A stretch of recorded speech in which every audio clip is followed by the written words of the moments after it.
शनि गोचर अक्सर आपको गोचरों के द्वारा डराया जाता है। या तो आपको बहुत खुश कर दिया जाएगा या डराया जाएगा, लेकिन हम जो आपको बता रहे हैं उसमें ना कोई डर है, ना कोई बहुत ज्यादा खुश होने की आवश्यकता है। अगर आपको डरना है तो अपनी कुंडली के अनुसार समझ के डरना है, और यदि आपको खुश होना है तब भी गोचर को अपनी कुंडली के अनुसार समझ के ही खुश होना है। शुभं कुरुत्वं कल्याणं आरोग्यं धन संपदा। नमस्कार दोस्तों, एस्ट्रोलॉजिकल मिरेकल के आज के इस वीडियो में मैं राजेश कुमार पुरी, आपका ज्योतिष मित्र, आप सभी का हार्दिक अभिनंदन करता हूं। वर्तमान में हम चर्चा कर रहे हैं शनि गोचर की, जो कि 29 मार्च 2025 को कुंभ राशि से मीन राशि में हुआ है। विभिन्न राशियों पर इसके प्रभाव आप विभिन्न वीडियोस में देख रहे होंगे, मगर उन राशियों के अंतर्गत जो नक्षत्र आते हैं उन नक्षत्रों पर प्रभाव हम आपको बता रहे हैं। क्योंकि अक्सर आप सोचते हैं कि मेरी राशि तो यह है, लेकिन गोचर जो कह रहा है वह मेरे साथ नहीं हो रहा, लेकिन मेरी ही राशि के दूसरे व्यक्ति के साथ वह घटित हो रहा है। तो अपने नक्षत्र अनुसार समझिए, उसी राशि में आपका नक्षत्र भिन्न हो सकता है। प्रारंभ करते हैं आज का विषय। आज हम बात कर रहे हैं कन्या राशि के जातकों के लिए। कन्या राशि के जातकों के लिए यह गोचर उनके सप्तम भाव से हो रहा है। विवाह की बात करेंगे, साझेदारी की बात करेंगे, व्यापार की बात करेंगे और सार्वजनिक जीवन की बात करेंगे। सप्तम भाव में शनि का गोचर वैवाहिक जीवन, साझेदारी और करियर में महत्वपूर्ण बदलाव ला सकता है। क्योंकि हम यहां से शनि के दृष्टियों की बात करेंगे तो धर्म पर दृष्टि होगी, व्यक्तित्व पर दृष्टि होगी, साथ ही साथ व्यक्ति के सुखों पर भी दृष्टि होगी। कन्या राशि के अंतर्गत जो नक्षत्र आते हैं, सबसे पहले उसमें हम बात करेंगे उत्तरा फाल्गुनी नक्षत्र के 2, 3 और चतुर्थ चरण की। तदुपरांत हम बात करेंगे हस्त नक्षत्र की, और फिर हम बात करेंगे चित्रा नक्षत्र के प्रथम 2 चरणों की। तो कन्या राशि के जातकों के करियर और व्यवसाय की बात करेंगे। करियर और व्यवसाय में सबसे पहले उत्तरा फाल्गुनी नक्षत्र के द्वितीय, तृतीय और चतुर्थ चरण के जातकों की बात करेंगे। तो सरकारी क्षेत्र में कार्यरत जो लोग हैं उनको लाभ प्राप्त होगा, लेकिन संघर्ष भी बढ़ जाएगा। नेतृत्व क्षमता विकसित होगी, नई जिम्मेदारियां मिल सकती हैं। व्यापारियों के लिए यह समय स्थायित्व लाने वाला समय होगा, लेकिन साझेदारों के साथ विवाद हो सकते हैं। मीडिया, एडमिनिस्ट्रेशन और पब्लिक रिलेशन से जुड़े हुए लोगों को नए अवसर प्राप्त होंगे। फिर हम बात करेंगे हस्त नक्षत्र में जन्मे हुए जातकों की। करियर में धीमी प्रगति होगी, धैर्य से काम लेना जरूरी होगा। नौकरी में नई रणनीति अपनाने से सफलताएं प्राप्त होंगी। व्यापार करने वालों के लिए नए क्लाइंट और पार्टनरशिप के अवसर भी प्राप्त हो सकते हैं। टेक्नोलॉजी, हेल्थ केयर और हस्तशिल्प से जुड़े हुए लोगों के लिए यह समय विशेष लाभदायक रहेगा। फिर हम बात करेंगे चित्रा नक्षत्र के जातकों की। तो चित्रा नक्षत्र के जातकों के करियर में उतार चढ़ाव आ सकता है। नौकरी के बदलाव के संकेत बन सकते हैं। व्यवसाय में आक्रामक रणनीति अपनाने से नुकसान हो सकते हैं। आपके प्रोजेक्ट्स में देरी हो सकती है, इसलिए धैर्य अत्यंत आवश्यक है। इंजीनियरिंग, आर्किटेक्चर, रहस्यमयी विद्याओं, डिजाइन और निर्माण से जुड़े हुए लोगों को लाभ मिलेगा, वह अच्छा धन कमा सकते हैं। फिर हम आर्थिक स्थिति की बात करेंगे या धन की स्थिति की बात करेंगे। तो उत्तरा फाल्गुनी नक्षत्र के जातकों के लिए वित्तीय मामलों में स्थायित्व आएगा, लेकिन खर्चों पर नियंत्रण रखना भी आवश्यक है। सरकारी योजनाओं या निवेश में लाभ मिल सकता है। हस्त नक्षत्र के जातकों की सेविंग्स बढ़ेंगी, लेकिन इनके भी अनावश्यक खर्चे होंगे। प्रॉपर्टी में निवेश और लॉन्ग टर्म फाइनेंशियल प्लानिंग से इन्हें लाभ मिलेगा। चित्रा नक्षत्र के जातकों की बात करेंगे तो अचानक धन लाभ हो सकता है, लेकिन गलत निवेश से बचना होगा। व्यापारियों के लिए यह समय उतार चढ़ाव भरा रहेगा। फिर हम बात करेंगे पारिवारिक जीवन की। पारिवारिक जीवन में उत्तरा फाल्गुनी नक्षत्र के जातकों के परिवार में जो सीनियर मेंबर्स हैं या बुजुर्ग हैं, उनके साथ में रिश्ते मधुर होंगे।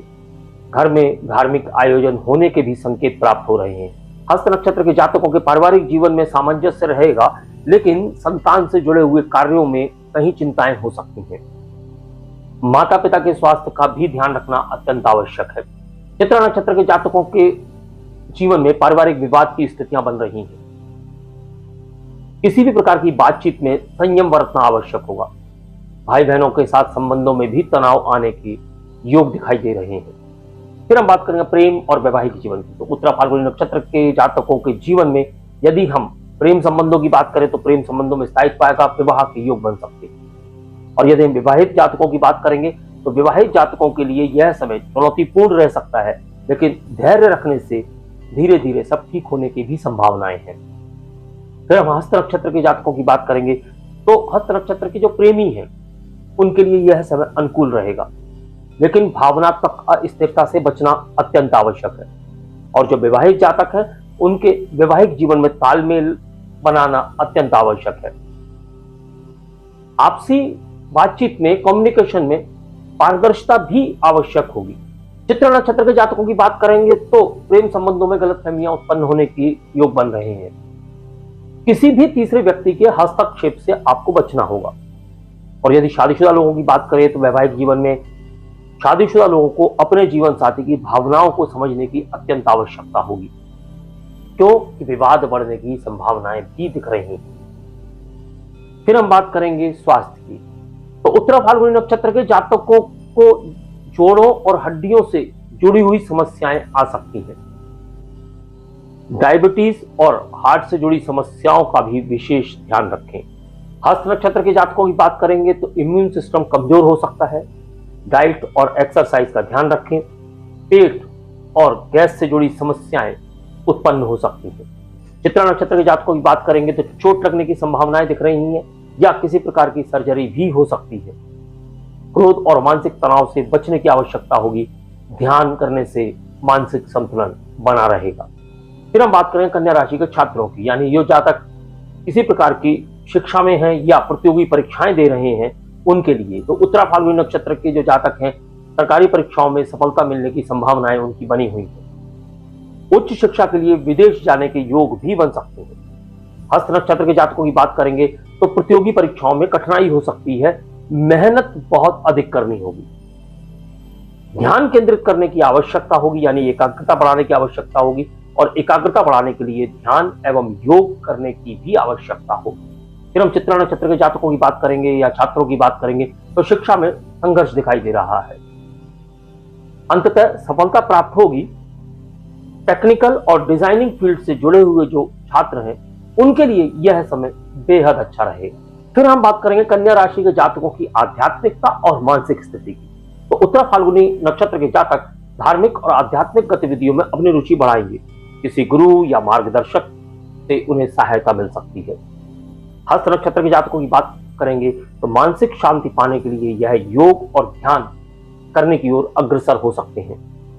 भावनात्मक रूप से थोड़ा कमजोर महसूस कर सकते हैं, लेकिन आत्मविश्वास बनाए रखने से इन्हें मानसिक शांति प्राप्त होने के योग बन रहे हैं। चित्रा नक्षत्र के जातकों का जो रुझान है वह गूढ़ विज्ञान, तंत्र, मंत्र और ज्योतिष में बढ़ सकता है। आध्यात्मिक यात्रा के योग भी बन सकते हैं। अगर हम कन्या राशि के जातकों की पूर्ण रूप से बात करें, पूर्ण रूप से निष्कर्ष निकालें तो शनि का यह गोचर कन्या राशि के जातकों के वैवाहिक जीवन, करियर और वित्तीय स्थिरता पर विशेष प्रभाव डाल रहा है। यहाँ अगर हम देखेंगे तो करियर में बदलाव और नई जिम्मेदारियां मिलने की संभावनाएं हो रही हैं। आर्थिक स्थिति सामान्य दिख रही है। खर्चे दिखाई दे रहे हैं, तो जो फिजूल खर्च है उससे बचने की आवश्यकता होगी। पारिवारिक जीवन में भी धैर्य की आवश्यकता दिखाई दे रही है। शादीशुदा लोगों के जीवन में कहीं ना कहीं सावधानियां रखने की आवश्यकता है, साथ ही साथ गलत फहमियों से बचने की भी आवश्यकता है। इन जातकों का आध्यात्मिकता की ओर रुझान बढ़ सकता है। पेट से जुड़ी हुई समस्याओं से बचने की आवश्यकता है। इस गोचर काल के दौरान कन्या राशि के सभी जातकों को शनि की उपासना करनी चाहिए। शनि के अच्छे फल प्राप्त करने के लिए अपने कर्मों का विश्लेषण करना चाहिए, अच्छे कर्म करने चाहिए। शनिवार के दिन सायंकाल में पीपल के वृक्ष पर जल चढ़ाना चाहिए, एक तेल का दीपक लगाना चाहिए और शनि मंत्र की एक माला अवश्य जप करनी चाहिए। इसके अलावा गौ माता को हरा चारा खिलाना और काले कुत्ते को रोटी खिलाना भी शुभ कर रहेगा। दान की बात करें तो लोहे की वस्तुएं, तेल, तिल और काली उड़द, इनका दान अत्यंत लाभकारी साबित होगा। साथ ही साथ इस गोचर काल के दौरान हनुमान चालीसा और शनि चालीसा का पाठ यदि हो सके तो नियमित करें, अन्यथा मंगलवार और शनिवार को अवश्य करना चाहिए। उत्तरा फाल्गुनी नक्षत्र के जातकों को सूर्य को अर्घ देना चाहिए। प्रातःकाल सूर्योदय से 1 से 1.5 घंटे के मध्य सूर्य के समक्ष जाकर अपना कुछ समय बिताना चाहिए।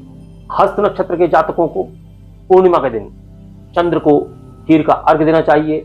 ओम श्राम श्रीम श्रौम सह चंद्रमसे नमः मंत्र का जप करना चाहिए। चित्रा नक्षत्र के जातकों को ओम अंग अंगारकाय नमः मंगल मंत्र का जाप करना चाहिए। साथ ही साथ हनुमान जी को मंगलवार और शनिवार चोला चढ़ाना चाहिए। तो यह था कन्या राशि वालों के लिए और उसके अंतर्गत आने वाले नक्षत्रों के लिए शनि देव के गोचर का फल, जो कि 29 मार्च 2025 को कुंभ राशि से मीन राशि में हुआ है। इस गोचर काल के दौरान जो सावधानियां हैं वह हम आपको बता चुके हैं। यदि आपको लगता है कि हम इस फल को गहराई से बता पाए हैं या हमारा प्रस्तुतिकरण आपको अच्छा लगा हो, तो आपसे मेरा अनुरोध है, वीडियो को लाइक करें, चैनल सब्सक्राइब करें और बेल आइकॉन का बटन दबा दें ताकि आने वाले सभी वीडियोस की नोटिफिकेशन आपको समय से प्राप्त हो सके। इस श्रृंखला में अगले वीडियो में हम तुला राशि और उसके अंतर्गत आने वाले नक्षत्रों पर इस गोचर का प्रभाव बताएंगे, यानी कि इस गोचर का प्रभाव उन नक्षत्रों पर किस प्रकार का पड़ रहा है और किस प्रकार का पड़ने वाला है, इस बारे में चर्चा करेंगे। अगले वीडियो तक के लिए मैं अपनी वाणी को विराम देने की आज्ञा चाहूंगा। नमस्कार, धन्यवाद। शुभं कुरु त्वं कर्म